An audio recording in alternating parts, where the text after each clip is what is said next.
আছে অডিও। নমস্কার। হরে কৃষ্ণ। আপনার নাম? নমস্কার। আপনার নাম? বনশ্রী গড়ে।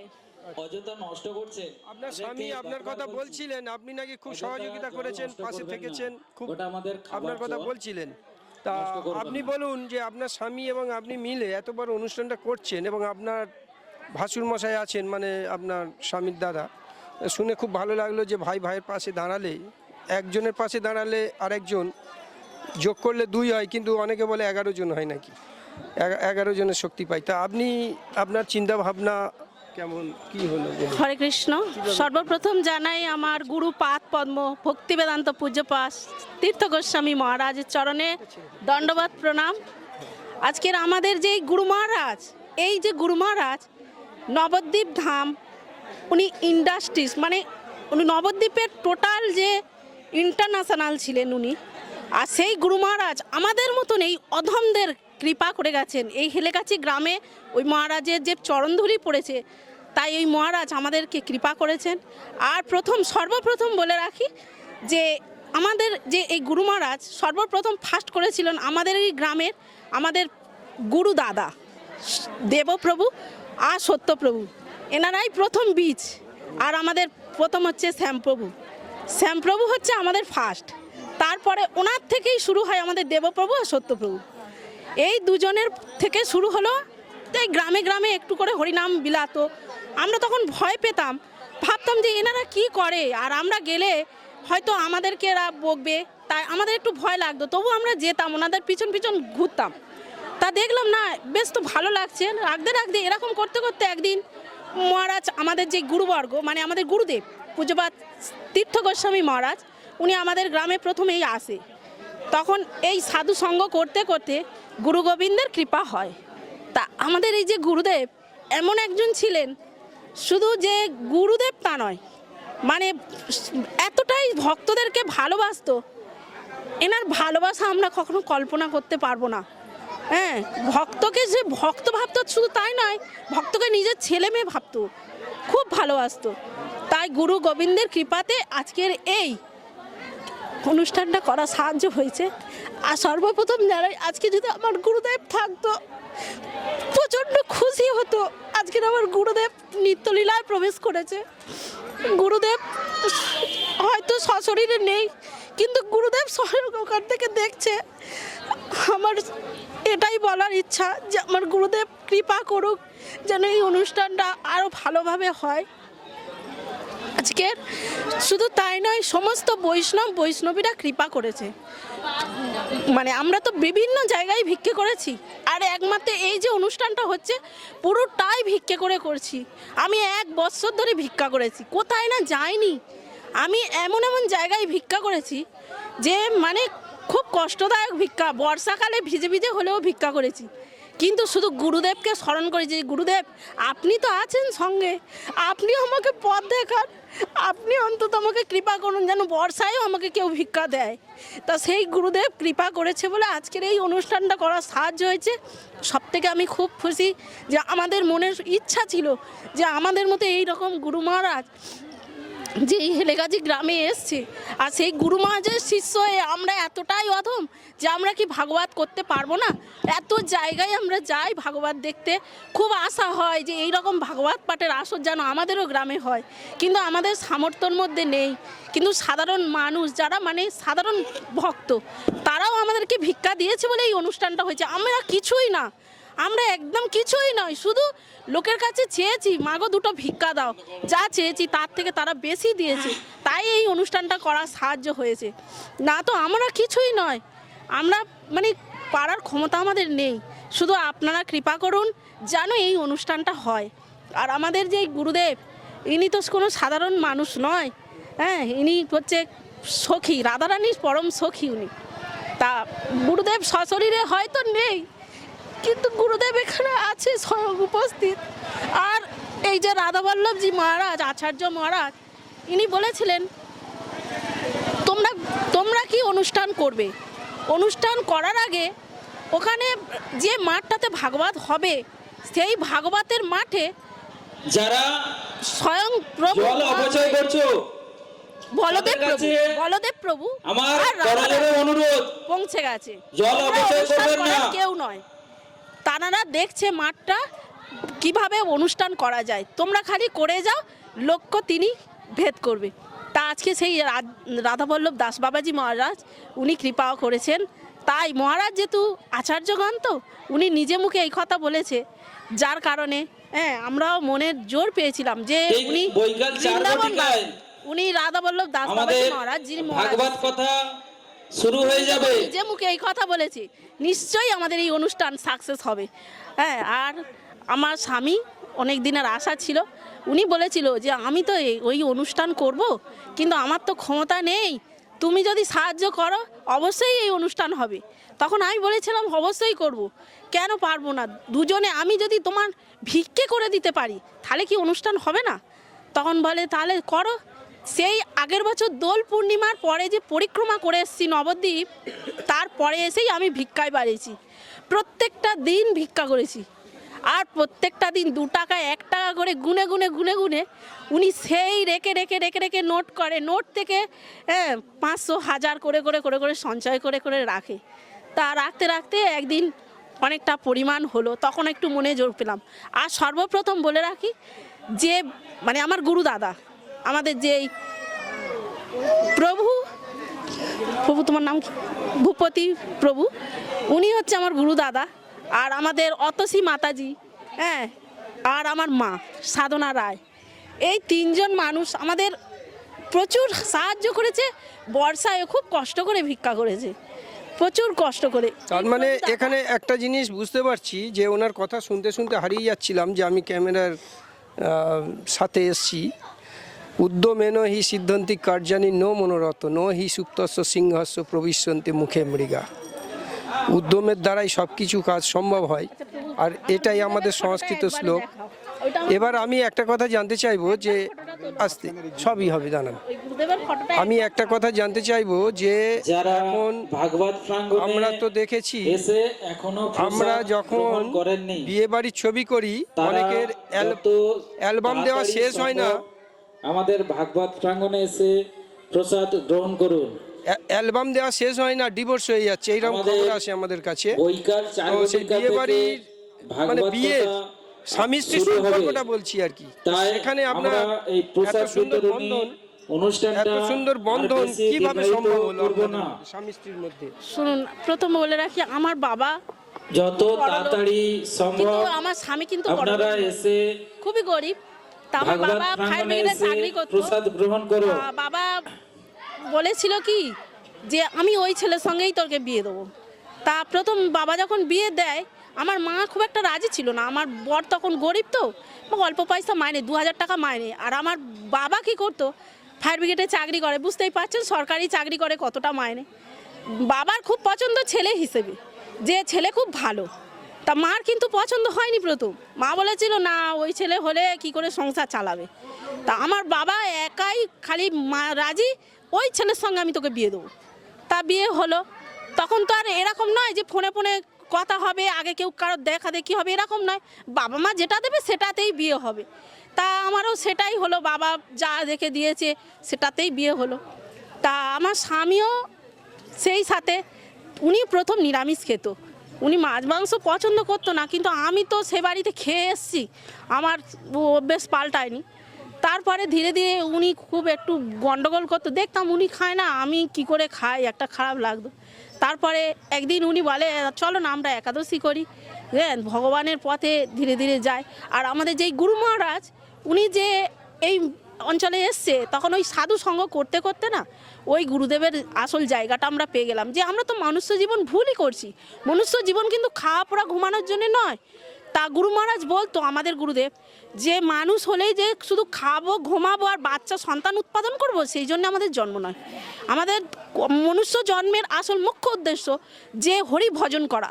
আমরা সেটাকে যদি লক্ষ্যটাকে বাদ দিয়ে অন্য কিছু করি, অথচ মুখে বলছি হরি হরি, কিন্তু আসল কাজের কাজ করছি না, কর্মই করে যাচ্ছি, মানে জড় জাগতিক কর্ম যাকে বলে। ছেলে মেয়ে মানুষ করছি, নাতি নাত জামাই হচ্ছে, তাদেরকে কুটুম্ব পালন করছি, কিন্তু গোবিন্দের সেবা করছি না। গুরুদেব এই কথা বলতো। তার মানে একটা আকাঙ্ক্ষা ভেতরে, মানুষের সেবা করার একটা আকাঙ্ক্ষা আপনাদের মধ্যে ছিল, আর মনে হতো যে আমি শুধুমাত্র মানুষ হয়ে জন্মাবো, কিছু একটা করা দরকার, তাই না? না সেটা নয়, চলো, আমরা ভুল করছি। মনুষ্য জন্ম তো শুধু খাওয়া পড়া ঘুমানোর জন্য নয়, তাহলে তো ভুলে ভরা, জীবনটা তো ভুল হচ্ছে। তারপরে যখন এই ভাগবতের কথা শুনলাম, শুনতে শুনতে শুনতে শুনতে নিজেদের ভেতরে টনক নড়লো যে তাই তো, মানুষ হয়ে জন্মেছি তো শুধু খাওয়া পড়া ঘুমানোর জন্য নয়, সন্তান উৎপাদনের জন্য নয়, এর বাইরেও একটা জীবন আছে। তার মানে হরি ভজন করা। এই যে সাধু সঙ্গ করতে করতে আমাদের গুরু মহারাজ তখন আসতো, আমাদের এই সত্যপ্রভু আর দেবপ্রভু নিয়ে আসতো, হ্যাঁ, আমাদের এই অঞ্চলে। আর আমরা কী করতাম, ওই ওনাদের লেজ ধরে ঘুরতাম, জল দেয়া, পাতা দেয়া, একটু ওই প্রসাদ দেয়া, এই করতে করতে, হ্যাঁ, ওই তখন সত্যপ্রভু, প্রভু আমি একটু দাও না, আমি একটু। প্রভু কোথায় আছেন? প্রভু তো নেই, এখন মঠে চলে গেছে, উনি মঠে পূজারি, আমাদের কাশীনগর মঠ। ওই প্রভু মঠে এখন পূজা করছে বলে প্রভু আসতে পারছে না, কিন্তু প্রভু আসার চেষ্টাও। এখানে আপনার সতীর্থ ছিলেন একজন, সে বয়স্ক করে, হ্যাঁ, উনি হচ্ছে কে যিনি ভাগবত বই ছিল, ওইটাও হচ্ছে দেবপ্রভু। গুরু ভাই। হ্যাঁ হ্যাঁ, ওই প্রভু দাঁড়িয়েছিল, উনি হচ্ছে কে ভূপতি প্রভু। উনি আমাদের এই ভাগবতে খুব সাহায্য করেছে। আচ্ছা, আপনি যে এই ভগবানের পথে আসার জন্য আপনার কবে থেকে এটা চেতনাবোধ হলো যে আমি এটা কিছু করলে ভালো হয়? আপনার স্বামী কি আপনাকে জাগিয়েছেন, না আপনি আপনার স্বামীকে জাগিয়েছেন? আচ্ছা বলছি, প্রথম যখন আমাদের এই গুরু মহারাজ আসতো, ওরকম তো হরিকথা শুনতাম, আর শুনতে শুনতে একটু একটু করে ভিতরে চেতনা হলো। কিন্তু আজ থেকে 10 বছর আগে একাদশী করতাম প্রথম, তখন কিন্তু আমরা মানে এই পথে আসিনি। তারপরে একাদশী করতাম ওই 10 বছর 10 হবে একাদশী করেছি, করার পরে দীক্ষা নিয়েছি। তারপরে গুরুদেব আসতো, গুরুদেব বলতো, ওগুলো শুনতাম। তারপরে গুরুদেব একদিন আমাকে বলছে যে মা তুই এখানে আয়, আমার পাশে এসে বস, তোকে আমি হরিকথা শোনাবো। তখন আমার ছোট মেয়েটা গর্ভ অবস্থায়, 8 মাসের সন্তান সম্ভবা। তা মহারাজ বলছে তুই আমার পাশে এসে বস, তোকে আমি হরিকথা শোনাবো। তা গুরুদেব ওই যে হরিকথা শোনাচ্ছে আর আমিও শুনছি, ভাবছি আমি কত ভাগ্যবান যে গুরুদেব আমার জন্য পাঠ করছে। এখানে কোনো দর্শক নেই, কোনো ভক্ত নেই, আমার জন্য গুরুদেব পাঠ করছে। তা নিজেকে ভাবছি যে সত্যি তো গুরুদেবের কত কৃপা, ভক্তদেরকে এত ভালোবাসে। আমরা তো কিছু না, মাছ মাংস খাই, আমরা তো মাংসাশী, গুরুদেব আমাদেরকে এত ভালোবাসে। তাহলে এই গুরুদেবের হরিকথা শুনবো, যেখানে যাব। আর ওই প্রসাদ খাওয়ার লোভে যেতাম, ভালো ভালো প্রসাদ হয়, কি ভালো লাগে, কিন্তু ঘরে নিরামিষ করি তো খুব ভালো লাগে না, ওই প্রসাদ খাওয়ার লোভে লোভে যেতাম। যেতে যেতে তা গুরু গোবিন্দ দেখলো যে সত্যি তোর প্রসাদ খাওয়ার যে লোভ আছে, না তোকে প্রসাদই খাওয়াবো। একেবারে আমাদেরকে প্রসাদ ভোজি করে দিল ওই গুরুদেবের কৃপায়। তা গুরুদেব আমার ওই মেয়ে যখন পেটে, তখন গুরুদেব আশীর্বাদ করেছিল, অনেক আশীর্বাদ করে মাথায় ফুল টুল ছড়া দিল, বলল সুসন্তান হোক। তারপরে আমার ওই মেয়েটা হলো। যখন থেকে আমার ওই মেয়ে পেটে, তখন থেকে আমরা পুরো নিরামিষ ভোজি, কিন্তু তার আগে আমি খেতে পারিনি। তার আগে আমি খাচ্ছি, কিন্তু আবার আমার স্বামীকে বলছি যদি আমি না পারি তাহলে কিন্তু আমি আবার যেরাম ছিলাম সেরাম হয়ে যাব। কিন্তু দেখলাম যে হচ্ছে, আবার খেয়ে ফেলছি, আবার হচ্ছে, আবার খেয়ে ফেলছি। কিন্তু যখন মেয়েটা পেটে গুরুদেব আশীর্বাদ করে গেল, তারপর থেকে ওই জিওবার লালসা পুরো ছেড়ে গেল। আর আমাদের যে ওই অঞ্জলি ভাগ্নি, ওদেরকে আমি একদিন জিজ্ঞেস করছি, বলছি আচ্ছা ভাগ্নি তোমরা কি করে নিরামিষ খাও, আমি কেন খেতে পারিনি, আমার জিভে কি হয়েছে, তোমরা বলো না কি করলে খেতে পারবো। তখন ওই অঞ্জলি ভাগ্নি আমাকে বলছে মামি, তোর যদি খাবার ইচ্ছা থাকে তুই তাহলে রাধারানীর নাম করে করে খাবি, দেখবি তোর জিভে লালসা চলে যাবে। আমি তাই? তা বলে তুই যে একাদশীর আগের দিন নিরামিষ খাস, দিনের দিন খাস, পরের দিন খাস, ওই 3 বার যে খাবি না, তখন রাধারানীর নাম করে খাবি। তা দেখলাম সত্যি রাধারানীর নাম করে যখন খাচ্ছি, আমার চোখ দিয়ে না শুধু জল আসছে, কিন্তু বুঝতে পারছি না যে কেন আমি কাঁদছি। কিন্তু তখন আমি ভাবছি যে আমি কাঁদছি কেন, কাঁদার আমার কি দরকার, আমি তো নিরামিষ খেতেই পারিনি। কিন্তু তখন আমি অঞ্জলিদিকে বলি অঞ্জলিদি আমি না নিরামিষ খাচ্ছি ঠিকই, কিন্তু আমি কেঁদে ফেলতি। বলে ওটাই তো তোর চোখ থেকে এতদিন যে খারাপগুলো খেয়েছিলিস দূষিত হয়ে বেরোচ্ছে, আর তোর ভেতরে ভালো জলটা ঢুকছে, রাধারানীর প্রসাদ পাচ্ছিস, রাধারানীর নাম করে খাচ্ছিস। তখন ধীরে ধীরে ওই কৃপা হলো, আর আমার ওই গুরু মহারাজ এসে আশীর্বাদটা করলো, তখনই আমার ওই গুরু গোবিন্দের কৃপা হলো। যার কারণে হ্যাঁ, ওই মহারাজ আসার পরে আমাদের এই এলাকায় মানে হেলেগাছি গ্রামে এত ভক্তের মানে বিয়ে হয়ে গেছে, আবির্ভাব হয়ে গেছে।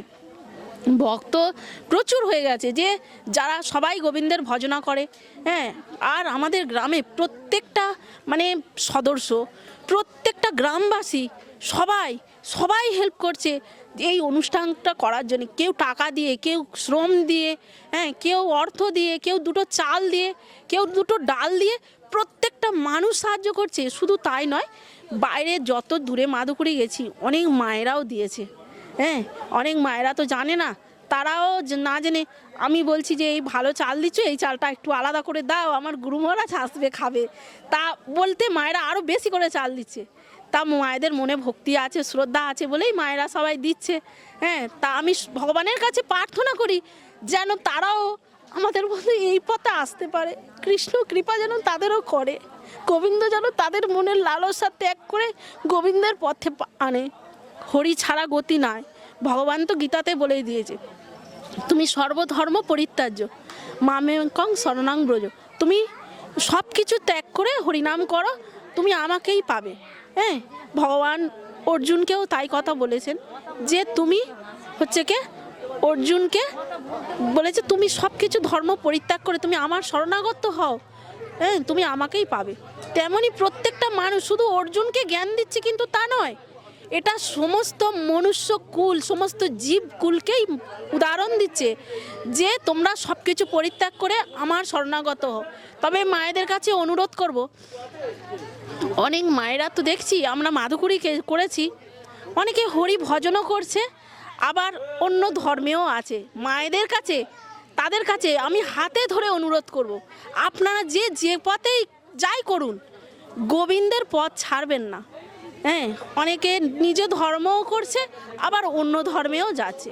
কি জানেন তো, ধরতে পারলে একদিন না একদিন লক্ষ্য ভেদ হবে, কারণ সেটা আমি প্রমাণ পেয়েছি। কেন জানেন, আমি যখন মন আমার একগ্র ছিল, ওই অর্জুনের মতন আমারও মন একগ্র ছিল, কারণ আমিও একদিন, যদি আমি লক্ষ্য স্থির থাকে, আমি একদিন লক্ষ্যভেদ করবই, এই মনের দৃঢ়তা আমার ছিল।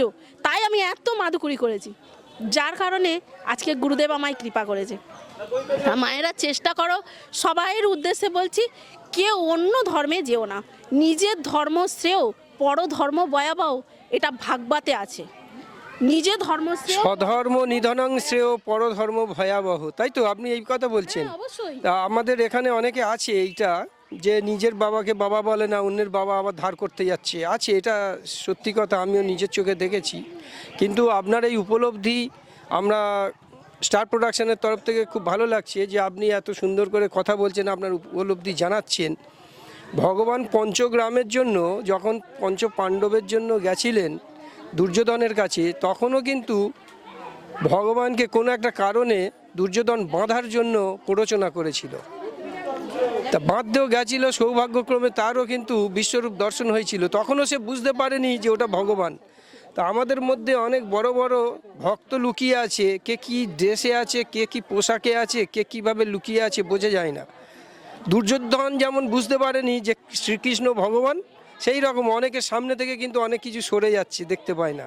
যার দৃষ্টি আছে ভগবান দেবে, সে দেখতে পাবে। ওই সঞ্জয়ের মতো, টিভি সৃষ্টি হয়নি কত হাজার বছর আগে, তখন চোখে হাত বুলিয়ে ভগবান সঞ্জয়কে একেবারে দূরদৃষ্টি দিয়েছিলেন। তা যাই হোক, চলচ্চিত্তম চলৎবৃত্তম চলজ্জীবন যৌবনম চলাচল ইদম সর্বং কীর্তিযস্য সজীবতি। তাই ইনি একটা কীর্তি রচনা করতে চলেছেন। আচ্ছা, এই যে কীর্তিটা আপনারা রচনা করছেন, আমি যেটা বলছিলাম যে আপনি গৃহস্থ হিসাবে এতদিন ছিলেন, কখনো মনে হয়নি যে এই টাকাগুলো খরচ হচ্ছে বা খরচা হয়ে যাচ্ছে, আমি জমিয়ে রাখলে ভালো হতো? এখনকার গৃহস্থ মানুষের যেমন চিন্তা ভাবনা, কলিযুগের প্রাণীদের, আপনার একদমই নয়। কারণ কেন জানেন, একটা জিনিস জানবেন, ভগবানের জন্য কেউ যদি 10 টাকা খরচা করে, ভগবান তাকে আরো 10 লাখ টাকা পাঠিয়ে দেয়। কারণ কেন, রাধারানীর সেবার জন্যে এই অন্ন, এই অর্থ ব্যয় হচ্ছে। যার কারণে ভগবান চেষ্টা করে যে, আমারই কথা বলছে, ভক্তরা শুনছে, আর মা অন্নপূর্ণা চেষ্টা করে না যে আমার গোবিন্দের কথা যেখানে হবে আমি সেখানে বিলিয়ে যাব ভক্তদের মাঝখানে, যার কারণে কখনো অভাব হয় না। আমরা কি কাজ করি, আমরা তো একটা সাধারণ শুধু ফুচকা দোকান মাত্র, ক টাকা ইনকাম, কিন্তু সেই ফুচকা দোকান কত দিই, খুব তো দিই না, মাঝে মধ্যে দেওয়া হয়। যখন ফুচকা দোকান আছে আপনাদের? হ্যাঁ, আমাদের একটা কে করেন? কে ফুচকার দোকান চালান? আছে। আমি ফুচকা বেলি, আমি করি, আর আমাদের প্রভু বিক্রি করে। তো তবে এই ফুচকা দোকানটা যে খুব ইনকামে তাও নয়, মোটামুটি চলে আর কি, যে অনেক টাকা ইনকাম, এর থেকে সংসার চলবে তা নয়, কিন্তু চলে। সত্যি কথা বলতে কি, এটা হচ্ছে ভক্তরা যেমন একাদশী করে যারা, সেই মায়েরা না গেলে সিদে দান করে। তারা শুধু তাই নয়, প্রভুকে এতটাই ভালোবাসে যে যার ঘরে যা কিছু থাকে এই রাধারানীর সেবার জন্য তারা দিয়ে দেয়। আর প্রভু সেইগুলো রেখে রেখে রেখে রেখে না কোথায় একাদশীর অনুষ্ঠান করে। প্রত্যেক 15 দিন ছাড়া আমাদের বাড়িতে একাদশীর অনুষ্ঠান হয়। সেই আলু দিচ্ছে, সেই আলুই একাদশীতে লাগছে, আবার সেই টাকা দিচ্ছে, সেই টাকাই হচ্ছে কে গোবিন্দের সেবায় ফল কেনা হচ্ছে, সবজি কেনা হয়ে সেবা হচ্ছে। কিন্তু তার মধ্যে কি আমাদের তো কোনো হাত খরচা নেই, বিড়ি সিগারেট খায় না, চা জল অন্য কিছু খায় না, তাহলে আমাদের আর খরচাটা কোথায়? শুধু বাচ্চারা লেখাপড়া শিখছে, এইটুকুই জাস্ট খরচা। তার মধ্যে কি এখন ছেলে, এখন তো দিদিও সরকার থেকে অনেক কিছু দিচ্ছে, সবাইকে হেল্প করছে। আর সত্যি কথা বলতে কি, আমাদের যে অভি ভাই, এনারাও যে আমাদের খুব সহযোগিতা করছে, খুব ভালো। ওই ভাই আমি চাই যেন সবসময়ের জন্য গৌর গোবিন্দের কৃপা হোক, কারণ এই ভাই আমাদের আছে বলে আবার এতটা হচ্ছে। মানে কৃপা কিরকম হতে বলছে? কৃপা বলতে গেলে ওরা গোবিন্দের পথে আসুক, একটু হলেও আসুক, আমাদের ধর্মের অনুষ্ঠান তো করার জন্য হেল্প করছে। আমি আচ্ছা, কে কে নাম বলুন? অভি ভাই, মানে অভিষেক হালদার, ওই যে আমাদের ও হ্যাঁ হ্যাঁ বলছিলেন, উনি বলছিলেন। ওই ভাইও আমাদের অনেকভাবে হেল্প করছে। শুধু উনি নেই এখানে? ভাই তো নেই, কিন্তু একটা কথা বলবো, শুধু তাই নয়, ওনারা মানে মানুষ মরে যাওয়া থেকেও জন্ম থেকে সবাইকে দেখছে। আমি একটা জিনিস দেখলাম, গঙ্গার ঘাটে গিয়ে যে মায়েদের জল তোলার জন্য কত বড় ঘাট করে দিয়েছে। এটা আমার অভিজ্ঞতা থেকে বলছি না। কোথায় ঘাটটা হয়েছে? ফলতা নদীতে। যে গঙ্গার ধারটা আগে কেমন ছিল, এখন কত সুন্দর করে দিয়েছে। সত্যি যে মায়েদের গঙ্গার জল তোলার জন্যই তো করেছে। তাই ভগবানের কাছে প্রার্থনা করি যেন ওরা সব ভালো থাকে, যেন এইভাবে ওরা এগিয়ে যেতে পারে, হোক ওরাও মানে ভগবানের পথে আসার জন্য আশীর্বাদ করছেন তো? অবশ্যই ভগবানের পথে আশীর্বাদ করছি যেন আসে, আর আমাদেরকে এইভাবে ওরা জানি ওরা যে পথে আছে ওরা তো পারবে না এই অনুষ্ঠানের পুরোপুরি ওরা করতে পারবে না, কিন্তু চাই যে ওরা একটু হলেও ধরে থাকুক লাইনটা। আমি একটা জিনিস অবাক হয়ে যাচ্ছি, সাহায্য করছি। আমি চ্যানেল থেকে এসে একটা জিনিস অবাক হয়ে যাচ্ছি, ফুচকার দোকান করে একটা মানুষ একটা সেবামূলক কাজের মধ্যে কিভাবে এত বড় একটা অনুষ্ঠান, কয়েক হাজার মানুষের সেবা এখানে। তা সত্যি বলতে কি একেবারে অগ্নিস্ফুলিঙ্গের মতো ইনি কথা বলে যাচ্ছেন, অগ্নিস্ফুলিঙ্গের মতো কথা বলে যাচ্ছেন, কারণ ভেতর থেকে কথাগুলো আসছে। তা সেই জন্য আমি একটা কথা বলবো যে যারা সাধারণ একেবারে নিডি ফ্যামিলির মানুষ, অন্তত ভগবানের চরণ যদি ধরে থাকে, মানে নিজের খাদ্য নয়, ভগবান তার দিয়ে হাজার হাজার মানুষের কিন্তু খাবার জুগিয়ে দিতে পারে। মানে যে 100ই 100 হবেই হবে, আমার লক্ষ্য ভেদ হবেই অর্জুনের মতো। তাই সত্যি আজকে আমি এই ভাগবতের এর থেকে বুঝতে পারছি যে হ্যাঁ, ভগবান আছেন, তিনি কৃপা করেছেন। আমি যে মনের আশা, আমার এই মনের আশা গোবিন্দ পূর্ণ করেছে। জ্যৈষ্ঠ মাসে গরমে তাতে যখন মাদুকুরি করছি না, 11 গ্রাম কোথায়, কত ভেতরে কষ্ট করে মাদুকুরি করছি, একটা লোক আমাকে বলছে, মাতাজি মাথা থেকে বোঝা নামাও। নামিয়েছি। বলুন প্রভু আপনার কি প্রশ্ন আছে? বলছে তুমি মেয়ে ছেলে ভিক্ষা করছো, তোমার লজ্জা করে না? আমি লজ্জা তো কবেই আমি পতিত পাবন গৌরহরির চরণে দিয়ে দিয়েছি, আবার কিসের লজ্জা করব? বলছে তুমি মেয়ে ছেলে মাথায় করে বোঝা নিয়ে যাচ্ছ, এখনকার দিনে কেউ মাথায় করে বোঝা নেয়? আমি শোনো প্রভু, যার শরীরটাও গোবিন্দের, যার মুখটাও গোবিন্দের, সর্ব অঙ্গে গোবিন্দের, তাহলে এইটুকু লজ্জার কার কাছে ঢাকবো? মাথায় করে বোঝা তুলছো তুমি মেয়ে ছেলে, তোমার লজ্জা করে না? আমি কোনো লজ্জা নেই। আমি যদি গোবিন্দের জন্য কিছু করতে পারি সেটাই জানবো আমার জীবনে অনেক পাওয়া। কয় ছেলে মেয়ে আপনার? আমার 2টো মেয়ে। ওই যে ঘোড়ার গাড়িতে মাতাজি বসেছিল, ঘোড়ার গাড়ির মধ্যে, ওইটা আমার বড় মেয়ে। আর ওই যে পাশে যে বাচ্চাটা বসেছিল না, সেজে গুজে রাধারানী সেজেছিল, ওইটা আমার ছোট মেয়ে। 2টো মেয়ে। আর এইটা হচ্ছে আমাদের বড় দাদা ভাসুর। ইনি হচ্ছে কি সর্বপ্রথম, মানে উনি সবসময় হেল্প করে যাচ্ছে, প্রথম থেকে শেষ পর্যন্ত দাদা আমাদের হেল্প করে যাচ্ছে। বলছে তোরা কর আমি তো আছি। আর সব কিছুতেই দাদা হেল্প করে, সব সময় যে কোনো অনুষ্ঠানে আমাদেরকে সব সময় হেল্প, মানে সর্বসাকুল্যে সবার সহযোগিতা আপনারা পাচ্ছেন, কারণ ভগবানের ইচ্ছা। সর্বপ্রথম আমাদের গুরুদেবের আশীর্বাদ, গুরুদেবের যে এই আশীর্বাদটা পড়েছে না, এটা মানে কি বলে, মানে ম্যাজিকের মতো হয়ে যাচ্ছে, যেটা ভাবা যায় না। এই যে গুরুদেবের আশীর্বাদের কারণে এই হচ্ছে। গুরুদেবের ফটোটা একটু প্লিজ দেখান না, আমার গুরুদেবকে একবার দর্শন করান, একবার হলেও আমার গুরুদেবকে দেখান। আমরা যত কথা বলছি ততই যেন মনে হচ্ছে আরও কথা বলি, আরও কথা বলি। খুব ভালো লাগছে। আগামী দিন আরও নিশ্চয়ই ভালো হবে। আর প্রত্যেকটি গৃহস্থ মানুষদের যারা জড় জগতে এখনও ডুবে আছেন, তারা এই কথাগুলো শুনুন। আর এনার কাছে থেকে সরাসরি শুনতে পাচ্ছেন, কোনো বাইপাস নেই, কোনো টিভি চ্যানেল নয়, কোনো ইউটিউব চ্যানেল নয়, ডাইরেক্ট শুনতে পাচ্ছেন এখান থেকে। এটাও কিন্তু সৌভাগ্য। যিনি বলতে পারেন যে অর্জুনের মতো আমারও লক্ষ্যভেদ হচ্ছে। আমি এইটা দেখে অবাক হয়ে যাচ্ছি যে এখন মানে একেবারে কি বলা যায়, টেনে ছিঁড়ে হিঁচড়ে খাওয়ার সময়, সেই সময় মানুষকে সেবামূলক মনোভাব এই রকম ভাবা যায় না। যিনি এত বড় চিন্তাভাবনা করতে পারেন, এবং শুধু তাই নয়, ওনার আরও অনেক বড় হয়তো ইচ্ছে আছে ভগবানকে নিয়ে, সেটা নিশ্চয়ই পূর্ণ হবে ইচ্ছে যদি থাকে ওপরওয়ালার। আর গুরুদেবের প্রতি ওনার যে শ্রদ্ধা থাকলে গুরু এমনিতে বলে বিদ্যা দদাতে বিনয়, যার বিনয় থাকে সে এমনিতেই কৃপা পায় শিক্ষার। তা আমি একটা কথা বলবো, আপনি কি বলতে চাইছেন? আপনি সমাজে তো একটা বার্তা দিচ্ছেন, বড় রকমের অর্জুনের মতোই বার্তা দিচ্ছেন আপনি। আর আমাদের যে এই হিন্দু সনাতন ধর্ম, চাইবো সবসময়ের জন্য যেন এরকম প্রদীপের আলোর মতন সর্বদাই জ্বলিত থাকে। গোবিন্দের কৃপা সর্বসময় যেন সব ভক্তের ওপর হয়। হ্যাঁ, তাছাড়া শুধু তাই নয় প্রভু, একটা কথা বলে রাখি, আমি তো অনেক ভিক্ষে করেছি। কত হিন্দু, কত মুসলিম, কত খ্রিস্টানদের বাড়ি থেকে না ভিক্ষা নিয়েছি। এমনকি সেই শুনে খুব ভালো মুসলিম ভাইরা বলছে যে তুমি মুসলিম, আমরা তো মুসলিম, আমাদের থেকে ভিক্ষা নেবে? আমি অবশ্যই তোমার বাড়ি থেকে আমি আগে নেবো। বলছে কেন? আমি বলি দেখো, আমাদের মহাপ্রভু যদি চাঁদ কাজীকে উদ্ধার করতে পারে, মহাপ্রভু তো এখানে প্রমাণ দিয়েছে কি যে তুমি আমার ভক্ত হও, তুমি আমার শরণ। চাঁদ কাজী কত মহাপ্রভুকে অত্যাচার করেছে, তা সত্ত্বেও মহাপ্রভু তানাকে কৃপা করেছে। তাহলে আমরা তো সেই অধম কীট, তাহলে আমরা কেন সাধারণ মানুষ হয়ে কেন সব মানুষকে কৃপা করতে পারবো না? ভগবান তো বলেছে সর্বজীবে দয়া করি করো কৃষ্ণ নাম। তাহলে সর্বজীবের প্রতি দয়া ভাব যদি আমাদের না থাকে, তাহলে আমি ভক্ত কি করে হলাম? শুধু ও হিন্দু, ও মুসলিম, ও খ্রিস্টান এই রকম ভাব কখনো করতে নেই। ভক্ত সবাই এরকম হতে হয় যে সবার প্রতি দিন ভাব রাখতে হয়। হ্যাঁ, দীনতা ভাব প্রত্যেককে রাখতে হয়। হ্যাঁ, যার কারণে কি হয়, হ্যাঁ, অটোমেটিক ভগবান কৃপা তার প্রতি অবশ্যই করবে। আর আমাদের গৌরহরির কৃপা হয়েছে, তাই আজকের আমাদের এত বড় অনুষ্ঠান করা সাফল্য হয়েছে। আপনার নাম কি? আমার নাম বনশ্রী গোড়ে। হ্যাঁ, কিন্তু বনশ্রী গোড়ে এটা আমার সামাজিক নাম, যেটা এখন সবাই বলে ডাকে। কিন্তু আমাদের যে গুরু মহারাজ আমাদের যে দীক্ষার নাম দেয়, সেই নাম দিয়েছিল আমার বিশাখা দাসী। হ্যাঁ, শিবাস না, মহারাজ দিয়েছিল শচীনন্দন, মানে আমাদের গুরুদেব দিয়েছিল শচীনন্দন। আর হ্যাঁ, আর এই যে শিবাসঙ্গনটা বলেছে কি, আমাদের এখানে ওই যে প্রভু আছে না, এই আমাদের আগে যে তপন প্রভু মারা গিয়েছে, উনি বলেছিল যে শিবাস প্রভু যারা যস্য নাস্তি স্বয়ং প্রজ্ঞা শাস্ত্রতস্য করতে কিম লোচনাভ্যাম অবিন্যস্য দর্পণ কিং করিষ্যামি।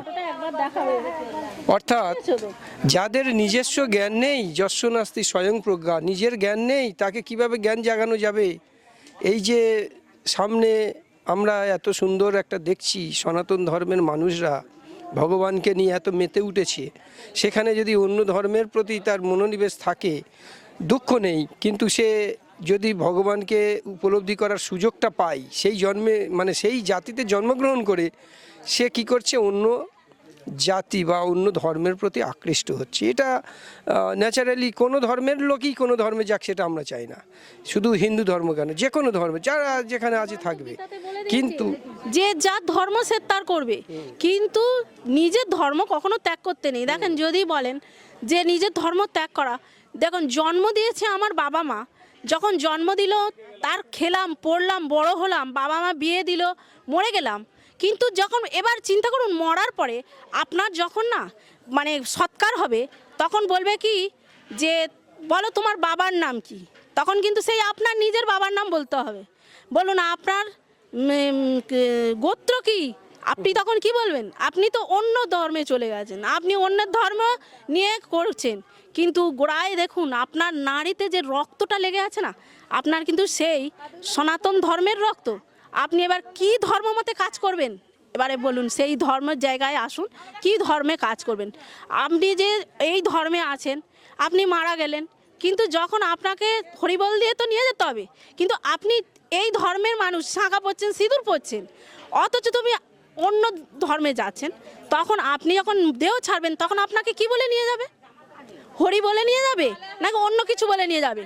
কিংবা ব্রাহ্মণ মতে যখন কাজ করে, আমি তাকে বলেছিলাম, দাদা তুমি এই ভাগবতের বিল করছো, ব্যানার করছো, তোমার দেখবে এই কেমন ব্যবসা চলে, তোমার দোকানটা দাঁড়িয়ে যাবে। আর সে আমাকে বলেছিল, মাতাজি তোমাদের এই অনুষ্ঠানটা যা করছো তোমরা বিল ব্যানার, তোমাদের অনুষ্ঠানও বড় আকার ধারণ করবে, একদিন অনেক বড় আকার ধারণ করবে। সত্যি দুজনের মানে যে মুখের কথা, গুরুদেবের কৃপায় সবাইয়ের হয়েছে। তা সেই ভাইয়ের জন্য চাইবো, হ্যাঁ, সবাই কৃপা করো যেন সবাইয়ের এই যে ডেকোরেশন, এই যে টোটাল পরিবেশ, সবাইয়ের যেন ভালোভাবে সুসম্পন্ন হয়। আর সমস্ত ভক্তদের কাছে আমাদের প্রার্থনা, আপনারা সবাই আসবেন, হ্যাঁ, এই অধমদেরকে একটু কৃপা করবেন, কারণ ভক্তদের চরণধুলি পড়লে তবে একটা অনুষ্ঠান তো ভালো হয়, না তো হয় না। ভক্ত ছাড়া ভগবান চলে না, তাই আমরাও তো ভগবানেরই ভক্ত, ভক্ত না থাকলে অনুষ্ঠান কখনোই হবে না। সমস্ত বৈষ্ণবগণ কৃপা করেছে, সমস্ত বৈষ্ণবী মায়েরা, সবাই ভাই সবাই কৃপা করেছে, আর আপনারাও কৃপা করুন যেন এই অনুষ্ঠানটা হয়। হ্যাঁ, সবাইয়ের জন্য সারদা আমন্ত্রণ রইল আপনাদের। আর আপনারা যে চ্যানেল থেকে দেখছেন, আপনারাও আসুন, মাতাজিরা, বাবারা, হ্যাঁ, বয়স্ক মায়েরা, ঠাকুমার বয়সী যারা আছেন, প্রত্যেকে এই অনুষ্ঠানে আসুন। আপনাদের কাছে আমার এই অধমের প্রার্থনা রইল, আপনারা আসুন, এই অনুষ্ঠানটা আনন্দ উপভোগ করুন। হরে ওকে, কৃষ্ণ, নমস্কার, রাধে রাধে। কাট।